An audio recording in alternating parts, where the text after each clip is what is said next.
the one who does more work gets the more work. People will do work for you only if you acknowledge the work.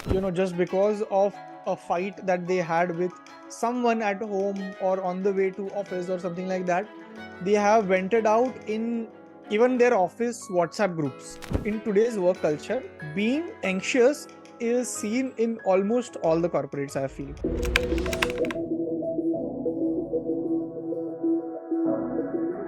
Good evening, and namaste to every one of you who've joined. And it's great, as always, to have with us Mr. Ritesh Kedar. I have to be that formal in this session, unfortunately, because Ritesh is a great, great, great friend. And the moment we conceived this idea of organizing something which is talking about organizational psychology, which is talking about workplace psychology, we were both excited and a little bit scared at the same time. Scared because both of us in the respective fields have done a bit, but both of us don't find ourselves to be the best persons maybe talking about. And hang on, that's what entrepreneurship is all about, right? So without wasting any time of yours and welcoming all of you once again, let me thank all of you who've taken out time on a busy Tuesday evening, which is a weekday. You could be doing anything at this point in time, but you chose to be here, and that needs to be applauded, that needs to be respected. So thank you all of you who've joined in today. And before I begin, I think the poster made it really clear, right? Ritesh and I will be talking about workplace psychology. And today I have a lot of questions to Ritesh about how exactly it is. How has he managed successfully a team of over almost around 30 people at Thumbstack Technologies? So all this will be discussed with Ritesh, and I hope all of you find this session very interesting. So Ritesh, without further ado, if you permit, shall I start firing my questions? Yes, please. Yes, please. Go ahead, please. Okay, thank you so much. And by the way, for all those of you who know me and have seen me, will be a bit surprised because for the first time I have so many questions that I'm literally cheating for the questions from a paper. So Ritesh, the first question to you is tell us something about working in teams. Let's start from the basics. Tell us something about working in teams. Working in teams. So I feel I have seen a lot of guys, saying that we are great team players. But what it takes to become a great team player is what is important, that needs to be talked. Uh, I feel working in teams is a very uh, distinctive and excellent skill that one should possess. It's not that straightforward when you say that I am a great team player.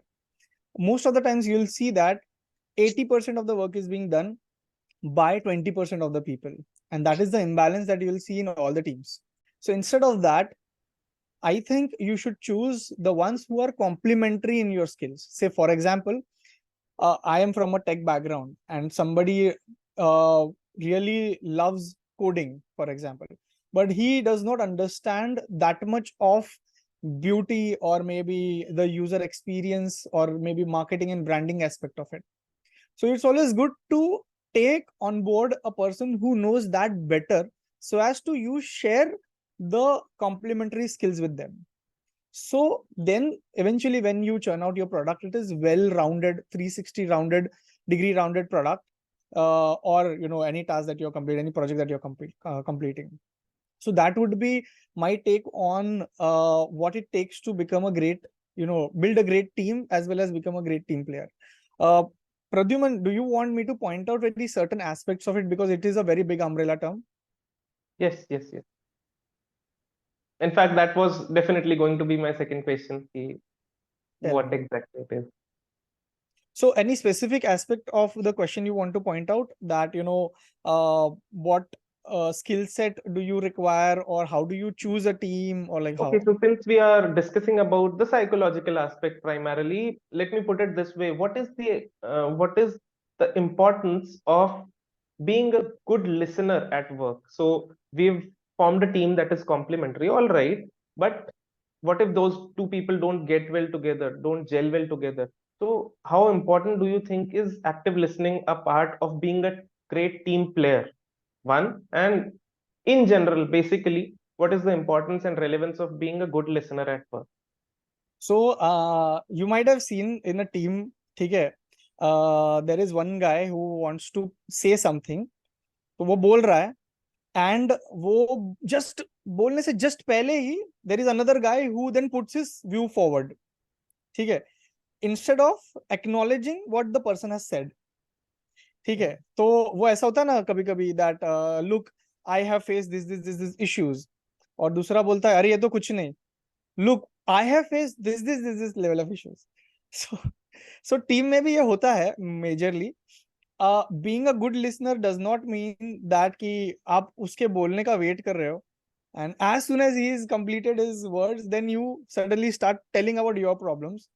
I feel a good listener is acknowledging the person first, and then understanding if he needs any examples from his perspective as well or not.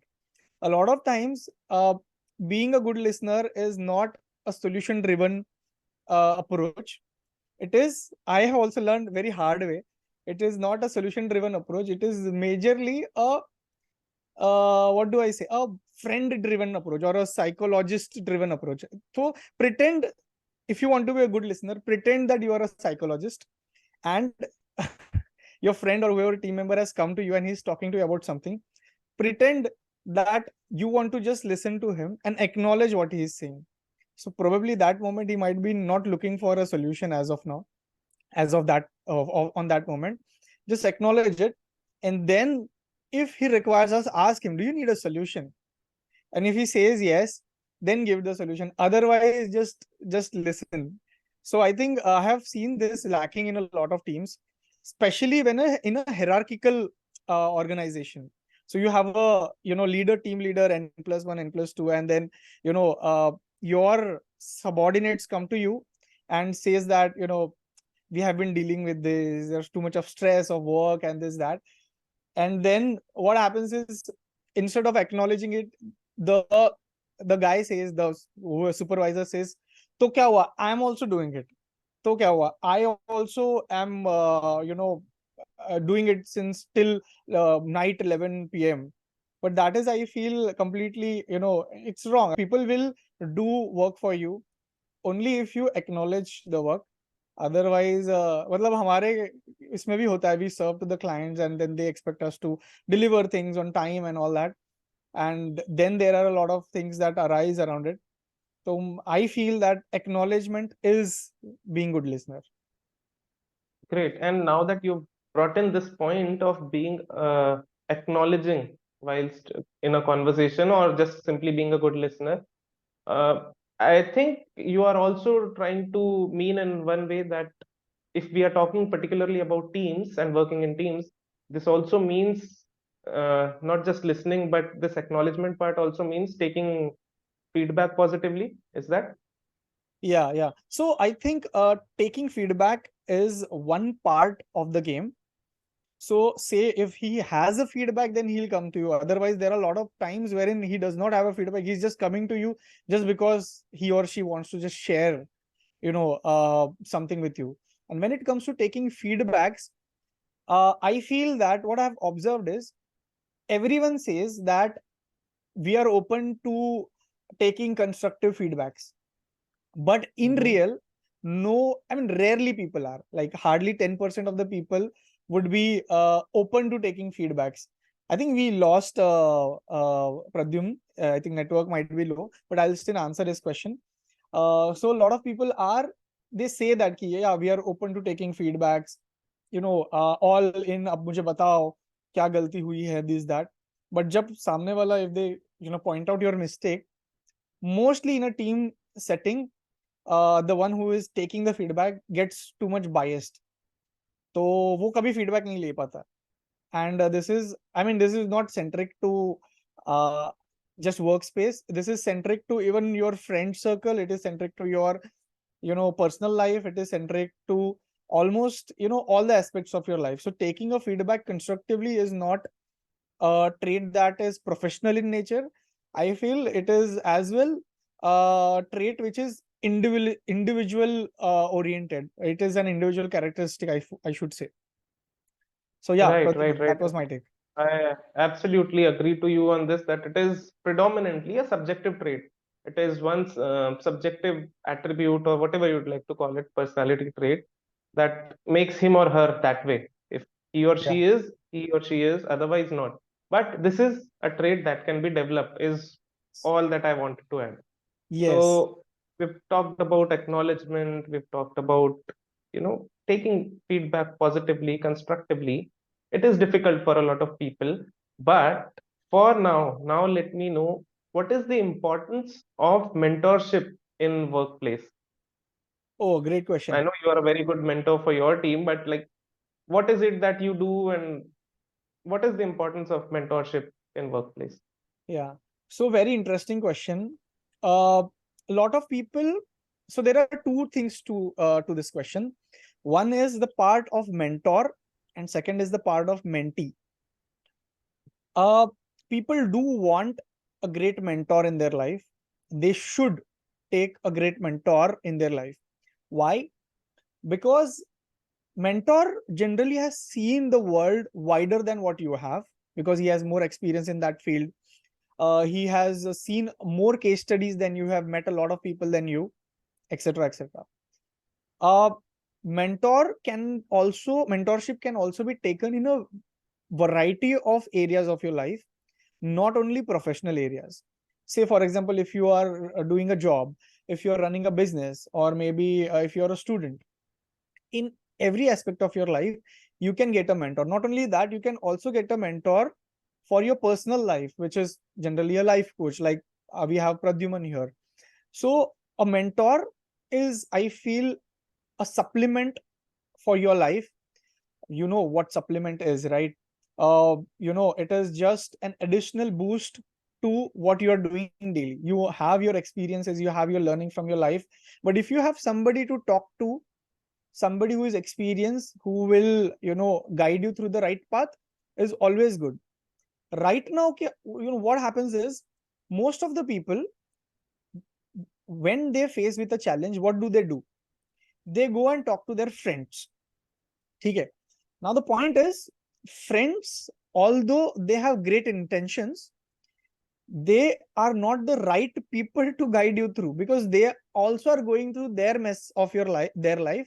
And most of the time they will probably guide you to some random path, which is probably not proven that much. The probabilistic success of that path is quite low, and they will have good intention in their heart for sure. But if they have good intention, does not mean that the path they are guiding through for you is going to be right. Sometimes they do take uh, mentorship or guidance from their parents as well. But the point is, not all the time parents are going to be right, especially when it comes to today's age. Parents have been getting their experience of their age, which is probably 20 30 years down the line. And then when you ask them, of course they are going to guide you in the right intentions, but not always. Say for example, if you are confined with a very complicated situation in your office, if you ask your parents, they will guide you with the right intention. If you ask your friends, they will guide you with the right intention. But if you ask a mentor, he will give you the professional way of getting out of the situation, solving that problem. So that is wherein I think mentorship comes into picture. A great thing that you should do is, you should definitely get a mentor. Now the second part of thing is the mentee versus mentor thing. Now पहले जमाने में ऐसा होता था that गुरुजी होते थे, and ऐसा होता था that जो शिष्य होता था, उसका डेफिनेशन उस गुरुजी के ऊपर से होता था, मतलब ये उनका शिष्य है, लाइक दैट. तो I feel that kind of definition is still valid today. I feel if a mentor generally subconsciously chooses his mentee, ठीक है? If a mentor chooses his mentee, and of course the mentee is having that vibe, set all that respect and all the all the mindset set for their mentor, then that relationship goes far beyond the lifespan, or far beyond the whatever their relationship is.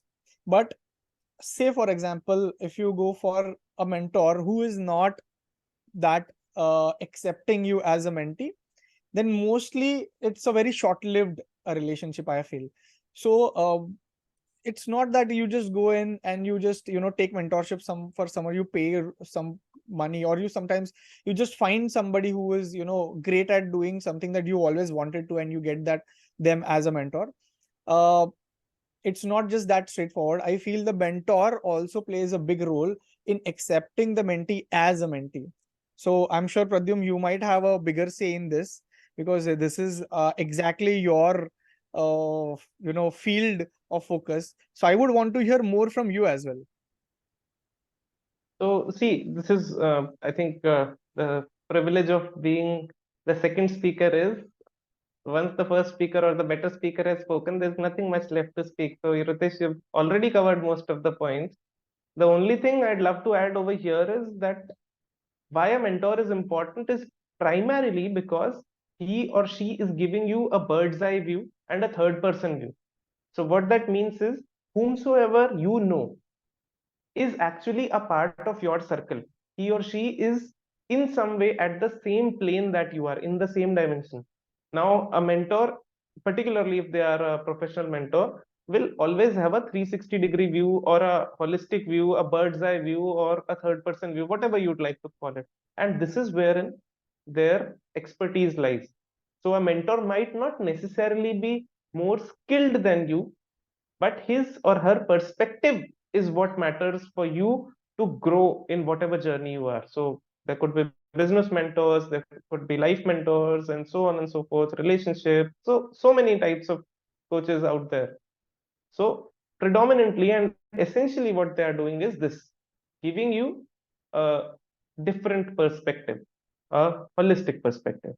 And in fact, now that you've talked about mentorship, I think you also meant in some way that skill development is essentially a continuous process, right? Yes. Under the mentor or with the mentor. Yes, definitely. And I feel that uh, having a mentor, as you rightly mentioned, a third person perspective in your life is greatly essential, especially when you become a mentee. You automatically keep your ego aside, because now you are with your hands like, please give me your wisdom, like that. So if, say for example, if your partner, or if your father, or if your mother, or if your friend is kind of criticizing you, you probably wouldn't take it that much. But if a mentor is telling you already, you might be open to that. That is one. Two is, I feel a mentor has a capability to unlock a lot of your conditioning, bad conditioning, if it is on you.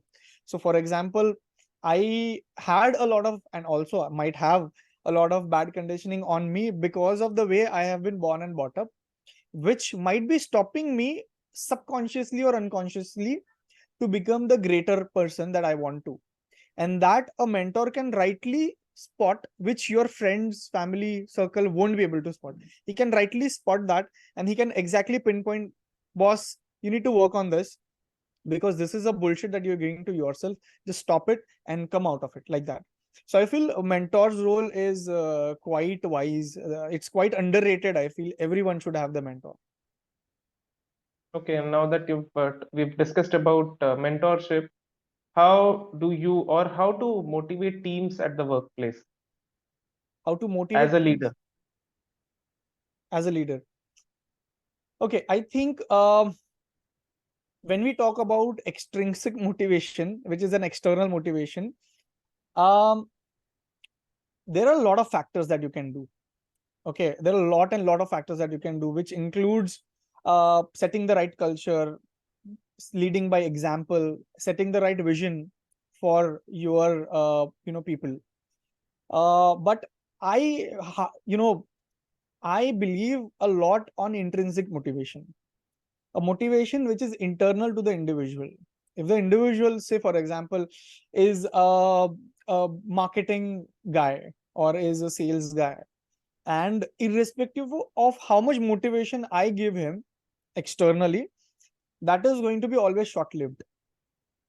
The responsibility of the leader is to find the intrinsic motivation that that member or that that team member has, and then just you know uh, act as a catalyst for his intrinsic motivation, his internal motivation. Otherwise, being a motivational guy in his life is, I have not seen that to be very far lived. It lives for some time, but again it goes down. So I think making the guy, the your team member, work intrinsic on his own goals is something that a great leader should do. That is the motivation that everybody likes. I'll give you an example. Say for example, somebody likes to paint. Okay. And you build a system wherein, when if you come to know about if somebody likes to paint, you ask them, have you painted, or how was your paint going on, or whatever creativity that you are doing, is it going great? That much asking would set an example for the guy to, oh, my subordinate has asked me about my uh you know uh my hobby or my passion, and then he gets more motivated. The relationship also improves, and eventually if there is something that needs to be done, when any bridges that needs to be crossed, the people do stand for you. And I think that is something that I really believe in. Of course, that requires a lot of time to be given, because you need, if you have a bigger team, you have to understand personally who is doing what. Other than that, I feel uh, challenging your team members sometimes with enough level of problems is also good motivation. We are humans and we are designed for boredom, to come out of boredom.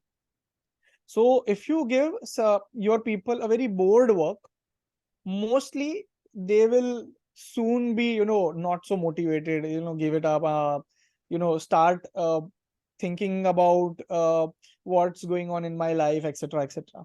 But if you are giving them challenging work time to time, they will definitely believe in doing great work, doing things for the good, and stay motivated as well.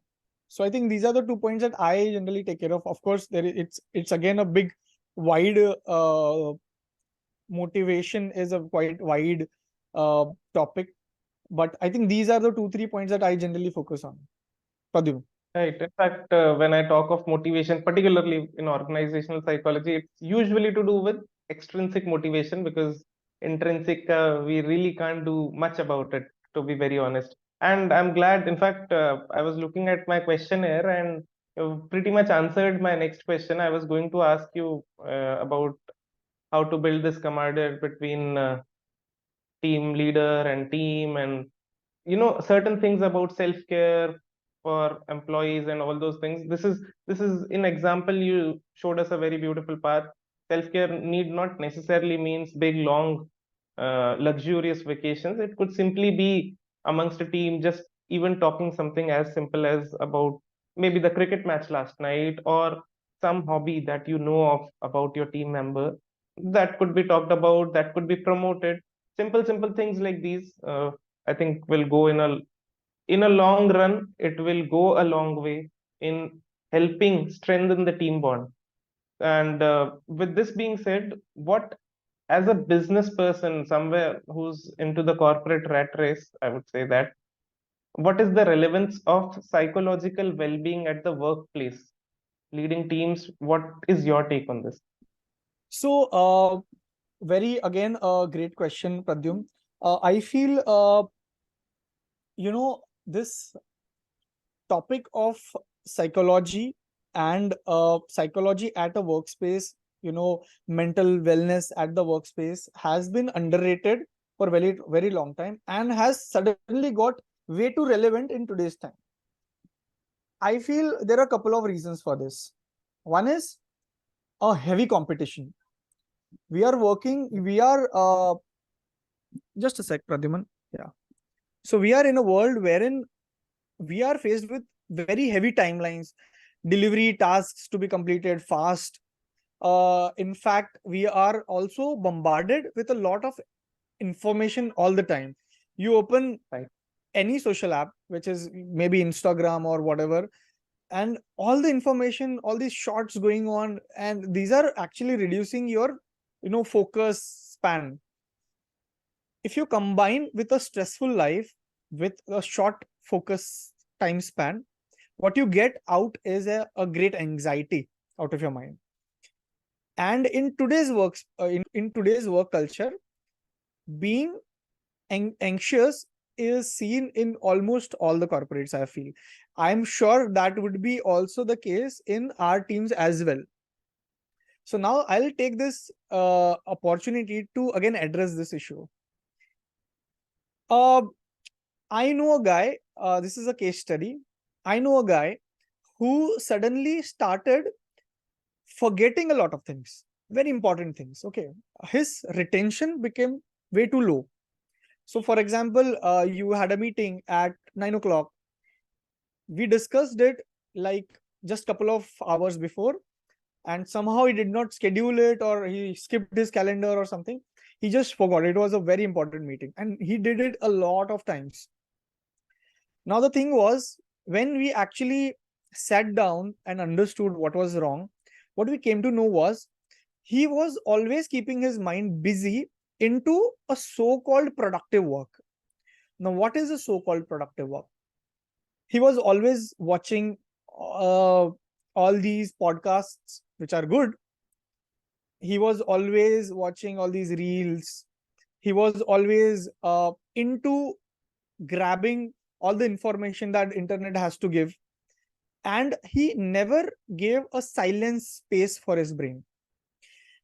तो हो ये जाता था that just because he did not have that silence for his brain, that empty time, the empty boredom time for his brain was not able to actually recall what all thing was prioritized for his life in that day. And he just kept on losing all the track of things. His focus time went drastically down.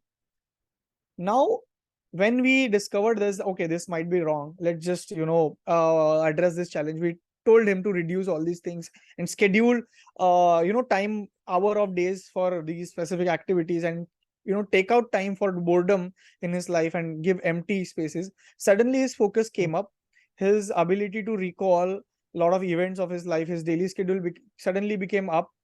He was able to be more creative, he became less anxious, and his productivity in his work, the solution oriented mindset that people are looking for to in their day to day life, suddenly became up.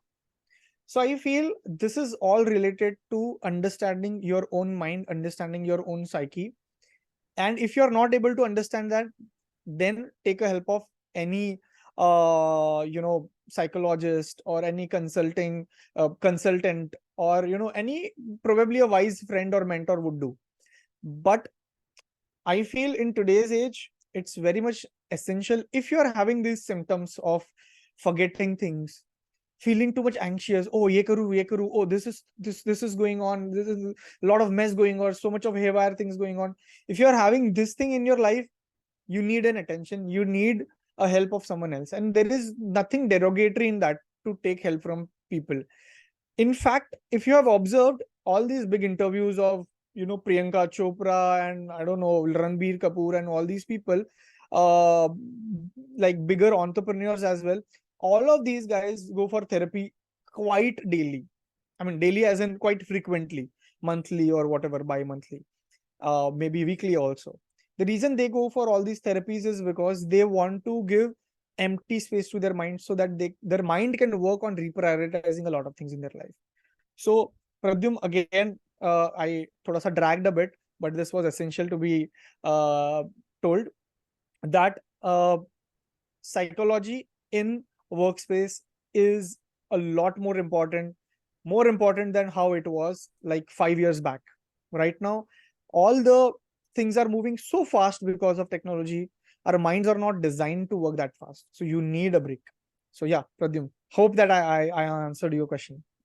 Yes, in fact, just to continue on the last bit of it, what you said, I was just recently reading about evolutionary history. and having a discussion with a great friend, and he was pointing it out that look, evolutionary history has been such that a person hardly worked for 120 days or 150 days a year, and that too much less than what the corporate rat race provokes us to do these days. And I was like, "No, sir, why? How?" And then he pointed out, like, take the example of India, agriculture, just 2 to 3 months once, or 2 months twice a year. That was it. Then you had Chaturmas, which were like rainy season, where you absolutely stopped everything that is considered productive and focus on your spiritual path. Then there were so many festivals, so almost half the year went in there. And like this, he pointed out, and I was like, yeah, 120 days of work. I would love that kind of lifestyle. And because there were millennia that our human race passed in those kinds of living condition, just the last 2 to 3 centuries of industrial revolution is not going to erase that evolutionary memory. And if that is not the case, what it simply means is we have to evolve with time to tackle whatever the circumstance has been created, because you cannot just for the sake of it reverse the entire development. You cannot do away with technology. We have to live with it. How is the question? And I think you beautifully pointed out, almost concisely and precisely, about what is the importance of psychological well-being at the workplace. Now, in the same breath, I'd love to ask you, okay, this is the importance. A lot of people might be aware about the importance, but as a team leader, how do you envisage that, for these mental health challenges, what could be the possible mental health outcomes which are the need of the hour? Like, if you were to list down just two or three that quickly come to your mind. Outcomes you're talking about? Yes, so one, okay, we are all aware about the importance of psychological well-being. Now it is in place. So if these kinds of practices or situations or systems are in place, what is the advantage as a leader that you are getting from your team? Or maybe just generally for the employees, what is it that they might be getting as an outcome? Right. So I think the primary outcomes that you get when you practice, all these de-stressing technique, is of course productivity. Suddenly, the work that you used to do in 5 hours, you can get done probably in less than 3 hours or 4 hours. So you become more focused and automatically become more creative and productive. So the productivity, churning out productivity is very high. The reason of you churning out the productivity high is because you can enter the productive flow states very easily, because now you're distressed completely and you have got this task in your hand. You can very easily enter into the task, complete the task in the flow, and get out of the task, jump to the second task. Becomes very easy. Versus when you are anxious, when you have this, oh, mess thing in your head and all that, is too much of stress going on. You get into the task, but you have all this, unconsciously all these threads going on in your brain, and you can't focus on your work. So of course your productivity goes quite low. So first thing is definitely productivity goes up. Second is the satisfaction and happiness. I believe that all of us do work because we like to do it. Otherwise, I would don't want people to do the work, because if you like the work, then only you do it. Otherwise, don't do it. So if you like the work and if you are focused into the work, you are distressed about it, you complete the work beautifully, you automatically get satisfied from your work. And being satisfied with your work, with your creation, is a gateway to happiness, I feel. So if I do something really great, if I if my team has done a project which is, they have delivered a project beautifully, I feel way too happy inside. And same goes with my team as well. When they create something, they deliver a great product, a client is happy, they also get way too happy. So all their work paid off. So second is of course the happiness. And third thing I would say is uh the productivity I covered up, the happiness also I covered up, right? The third thing I would point out here is, uh, when you start focusing on being de-stressed, you start practicing it as well. So it is a more or less iterative thing which makes you perfect in focusing. So this is going to be a long-term thing that you are doing. So if you do it for a month or two, automatically your brain adapts to that lifestyle of being productive, and it automatically become a personality of you to de-stress, focus. So I think these are the three top outcomes that I generally have observed. Of course, there are a lot of other outcomes as well, but these are the three top outcomes that I feel happens. Yes, and in fact, just to add some perspective into it, meanwhile, Mohit has beautifully commented on one such technique he's been doing. I would say the stress tolerance also increases. So you actually become much more resilient, not just at your workplace, but even in life otherwise, which is a very important and a very good sign to have. Because, of course, if you are stress resistant or stress tolerant, it eases out the work pressure, even if deadlines are there, even if there's a boss sitting on your head to get things done faster. These things could help. So that is very nice to hear from you, Ritesh. And just before you add the other perspective, I'd love to fire the next question in the same breath, because again, I know you will be coming to that point. How do you become resilient at workplace? Not just in life, that of course is work, but how do you become resilient in life? And before that, please add on your perspective. Okay. So I'll tell you, in today's world, becoming successful is easier than ever. Now you'll ask why. There was a lot of competition and this that. The reason being, people are less patient, people are less resilient, they give up easily, and they are distracted way too much than ever in the history of human human civilization. That's why if you are just patient, you never give up, which is, you become resilient, and you are not distracted easily, which is you're focused, the probability of you becoming successful is anyway way too higher. It is like, you have seen milk and cream. So when the cream automatically rises to the top, the cream has to not do anything separate. It is lighter, it automatically comes up on the top of the milk. The reason being, the rest of the milk is automatically down. And this is something that my mentor told me. My mentor was my boss, actually, my first boss. And he told me at that time, I think 8-9 years ago, he told me very simple thing: Ritesh, it's very easy to become a great programmer. So I said, how? It is because you just have to be an average. Rest of the people are just bad programmers. So the same thing goes right now, even in today's world. Being resilient is just being normal. You have to have a patience. You have to be, you should not give up. मतलब एक थोड़ी सी चीज try कर ली, थोड़ा सा failure आ गया, it's okay, keep on doing it. फिर से फेलियर आ गया, ठीक है, कीप ऑन डूइंग इट. फिर से फेलियर आ गया, ठीक है, keep on doing it. Give yourself enough time to do certain things. Don't give up, and automatically you will become a resilient person. In fact, I don't know which book I read, and in that book there was a concept, I don't remember the exact concept, but the concept that was written was, you're compounding. The concept was on compounding. So the amount of efforts that you're putting in, you will not see output for a very long time, for the efforts that you're putting in. But you have to keep on giving efforts and keep on putting in. You have to seed the whole pipeline of efforts. And at the end, then comes a time when the big amplitude of returns come onto your way, which is what is, delaying the gratification is what I'm saying.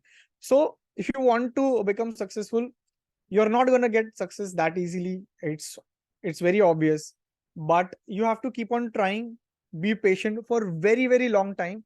Automatically the people who are not patient will give up, they will come out of the competition, and you will be the person who will be going ahead. But consistency is the key, of course. You can't do, I have put in effort aj, and then after 1 month I have again put in second effort, and then after 2 months you are going to put the effort. That's not how it's going to work. You have to put in the efforts frequently so that you're seeding the whole effort pipeline. So yeah, Pradhyumn, that's my take. on not giving up. Right. This brings me back to the memories of a great book by James Clear called Atomic Habits. That you don't necessarily need to make a great dramatic improvement overnight. Rather, what you could simply do is just 1% improvement each day. 1% improvement each day will make you end the year 37 point something something times better than how you started the year. At the same time, 1% deterioration each day will make you almost at zero level compared to how you started that year. So this is the power of compounding. Just one percent each day, and what matters is consistency. So whether it is about being resilient or it is about being successful, the important thing is consistency. Consistency is the key. And yeah, on that powerful note, I think I had planned it for later, but now that a powerful concept came up, so I thought I'll rather delay the rapid fire round, uh, and I'll prepone it that we have it right now, and let's see what comes up spontaneously. Discussing organizational psychology, what comes up spontaneously from the gem of the person that we are talking to today. So Ritesh, okay, let's start. You're ready for the rapid fire? I didn't know that we are going to have rapid fire by the way, but okay, I'm ready. ठीक है ना, it's just about getting into the brain of a serial entrepreneur and a successful one at that. So we'll gain something, is what I thought, and let's see how it goes. And in the meanwhile, I'll start cheating my questions because I can't, of course, remember so many of them at once. So first questions first. What does it actually mean to be a leader at the workplace? One or two lines maximum, okay? So what does it actually mean to be a leader at the workplace for you personally? Aligning the team and setting the vision right. Basically, if you see an orchestra, you are the person who is conducting the orchestra. That is the leader. Oh, that was some bit. That was great. Any tips for communicating effectively at work? One or two? Any tips for communicating effectively at work? Two bits. One, of course, we have discussed, be a good listener, and be point to point. And a second would be, don't take anything personal. So if people do have that habit of taking things personal, oh, he left the meeting in the middle, this, that, don't take anything personal. It is workplace, place. Okay, wonderful. Okay, so how does one challenge himself to reach the goal? You talked about intrinsic motivation earlier. How does one challenge himself to reach his goals, his or her, whatever? I think milestones are underrated. So, cutting your goals into smaller parts and then trying to achieve one small part at a time is quite underrated, I feel. So the answer is that. And what about building relationships at work?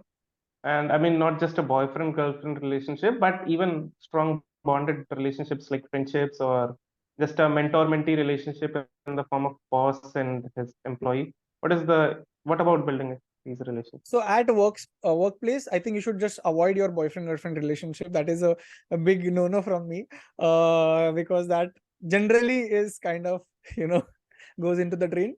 But being what you are and being very open about, very genuine about what you want, will build a very long lasting relationships, and being generally helpful to people. Okay, last few questions in the rapid fire. How to really focus at work? You touched upon this topic, that's why I'm taking it in rapid fire. How to really focus at work?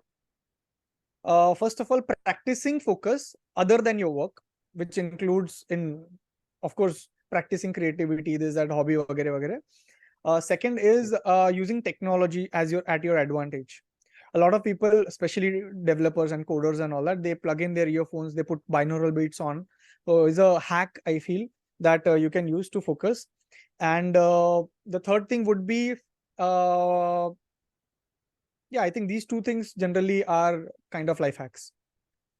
Okay, so let me put it in another way also. How to bring one's creativity to the workplace. Now, you are creative maybe in some other way at home. How to bring that creativity to the workplace so that the entire organization gets benefited. Okay, so generally this works in a physical organization, not on remote organizations.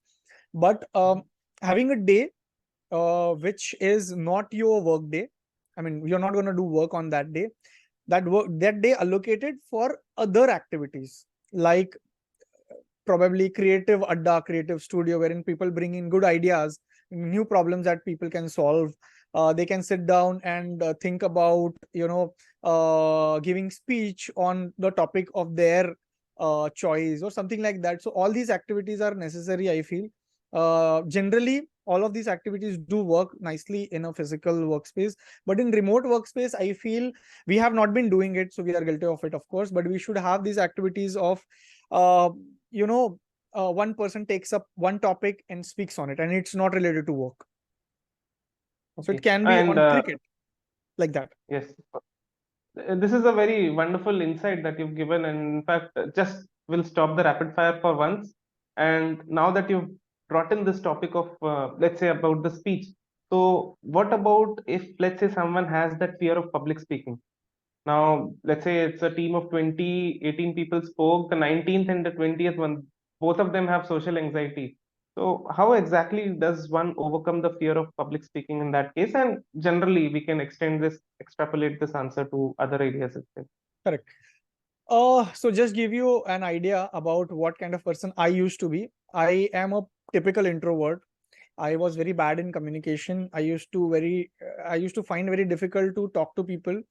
And also, in fact, I was so bad that I couldn't order in a restaurant properly. But eventually, the thing is that practice makes a man perfect. वाला जो चीज है वही चीज है. You have to go out of your comfort zone first, and you have to start talking with people. If you're bad in, say, one language, English, maybe any other language, then you have to just practice in your native language to communicate with people.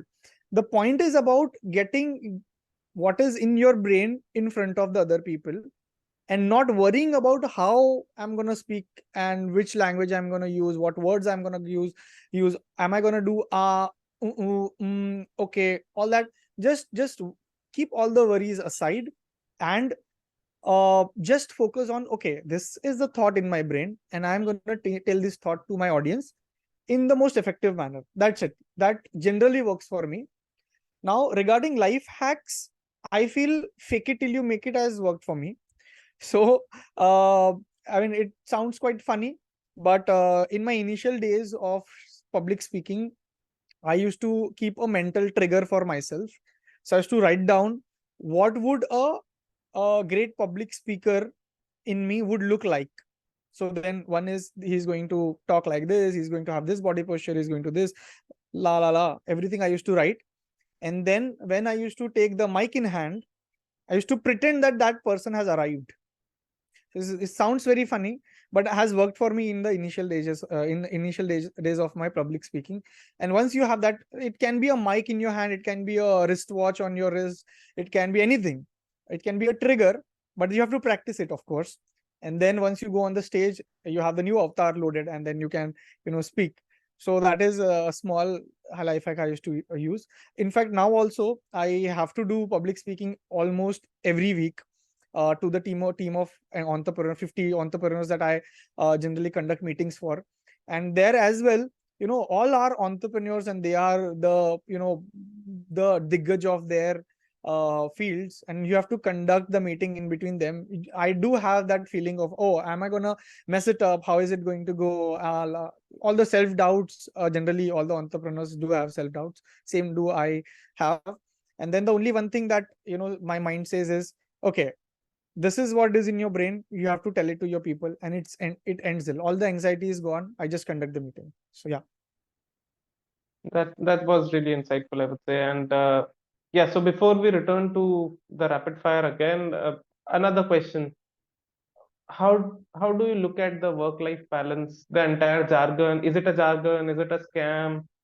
And with recent comments from Cred's founder and Mr. Narayan Murthy, a lot of debate heating up in the country around these areas. So, how do you look at this work-life balance? Is it like, what is the importance of it? If at all it is not a scam, and there have been entrepreneurs who've said it on record that work-life balance is just a scam and it is just strategy to not let you work and be successful and things like that. How do you find it? And if you find it impressive and important, what is it that you think is the importance of work-life balance? So I think it's definitely not a scam. It's a choice. Okay. So you choose, you have limited time of your week. You choose to give your time to a specific priority and you grow in that. So if you give time to your work and probably you have imbalance, your personal life has got zeroed down and your work life has gone up, you're automatically going to grow in your work life, although you're not going to go grow in your personal life. So I Mhm. see work life balance as a choice. If you want to be, probably linearly growing in your work, and you want a good personal life, choose work life balance.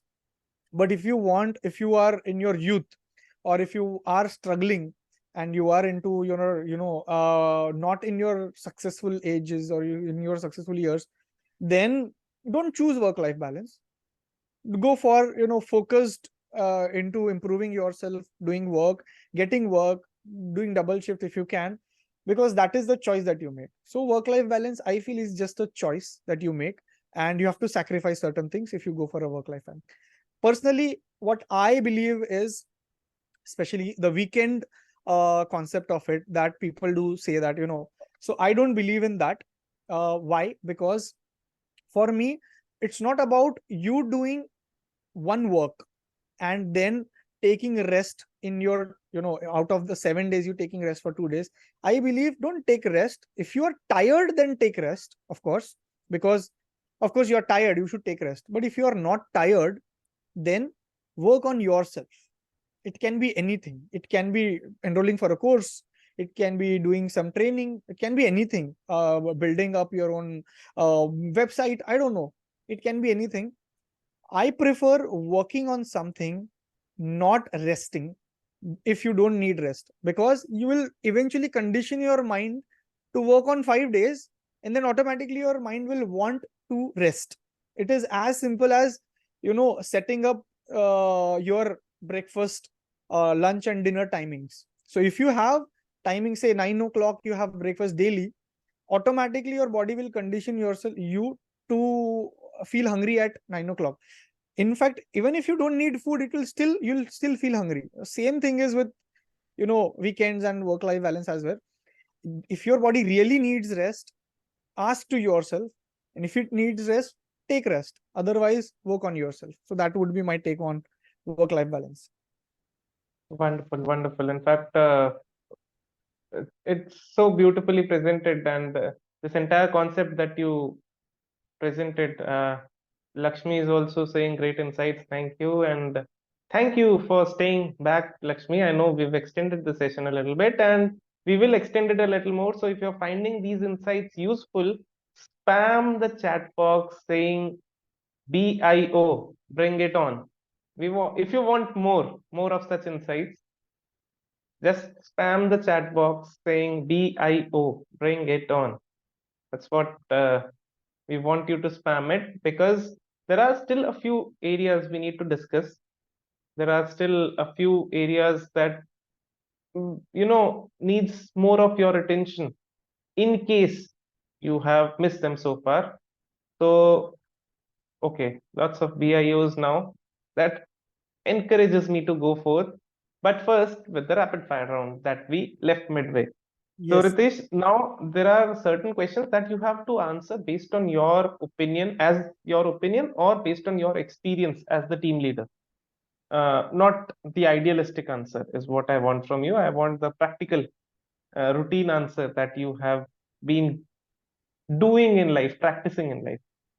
All right. So, the first question is how to maintain a positive approach at work, or rather, how do you maintain a positive approach at work?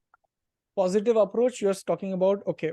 Um, so it's difficult to maintain a positive approach. And I used to believe in being positive, being optimistic. But recently, I have shifted my perspective towards being harmonious. So for me now, it's more of harmonious attitude versus a positive attitude, because a lot of times what happens is, you will be faced with a situation which is in such a deep dilemma that you can't be positive. So in that situation, you have to be thinking about what is the best for all, wherein there might be certain sacrifices that needs to be made, but then it's going to be a harmonious decision. So yeah, that is what Basically, my you answer. are shifting from optimism to realism and then accepting that reality, whatever it is. The Yes. acceptance is effectively what brings about harmony. Okay, that was great. And what is the role of EQ in workplace, according to Ritesh Kedar? Uh, Importance of EQ, emotional quotient, at the workplace. so I feel I always have given EQ a higher value than IQ. The only reason being, the whole world is operated by humans, businesses are run by humans, opportunities are exchanged by humans, and humans take decisions majorly based on EQs and emotions. And that's why having a EQ is way too important than having IQ. Uh, and if you are willing to become a leader in your space, irrespective of if you're doing a small business, startup, job, anything, or a student, I feel having a great EQ, having understanding of human thoughts, emotions, the way they think, is going to take you far ahead.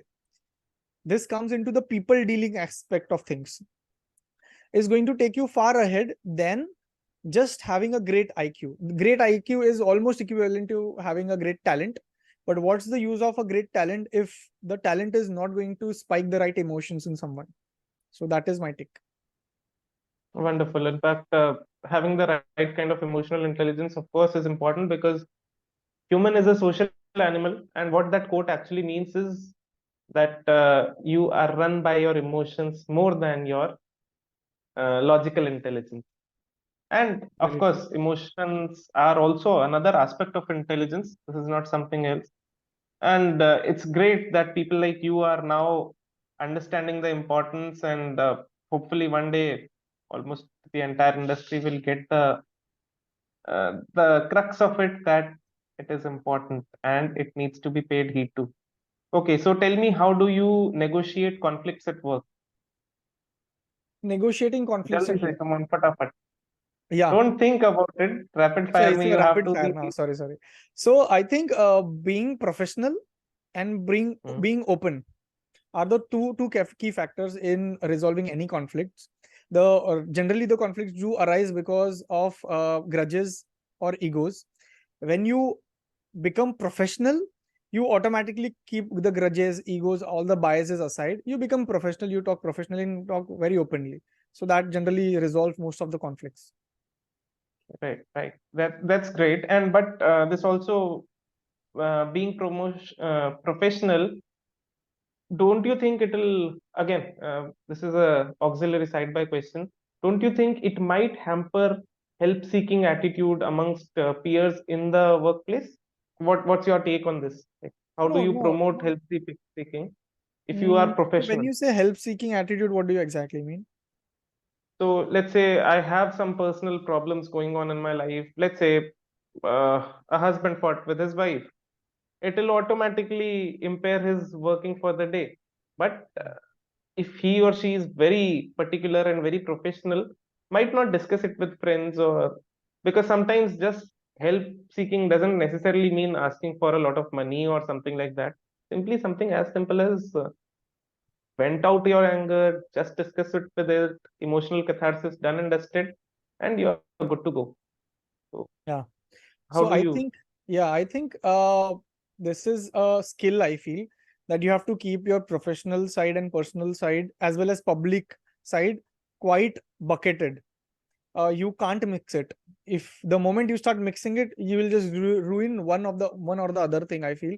Because I have observed a lot, just because of a fight that they had with someone at home or on the way to office or something like that, they have vented out in even their office WhatsApp groups.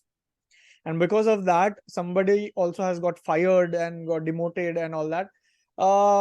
I feel that just bucketing out your personality into these 3-4 buckets is always going to help.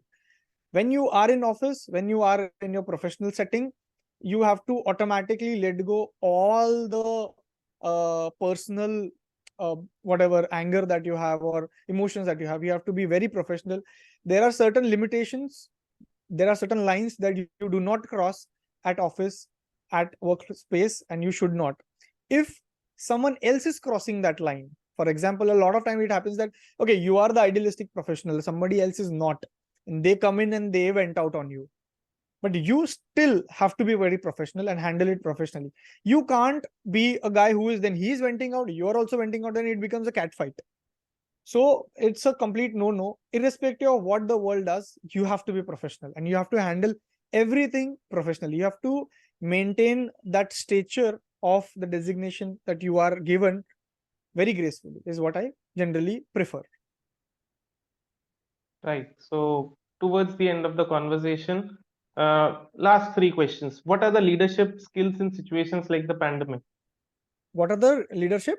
Leadership skills that you think helped you navigate through the times, challenging times like pandemic easily?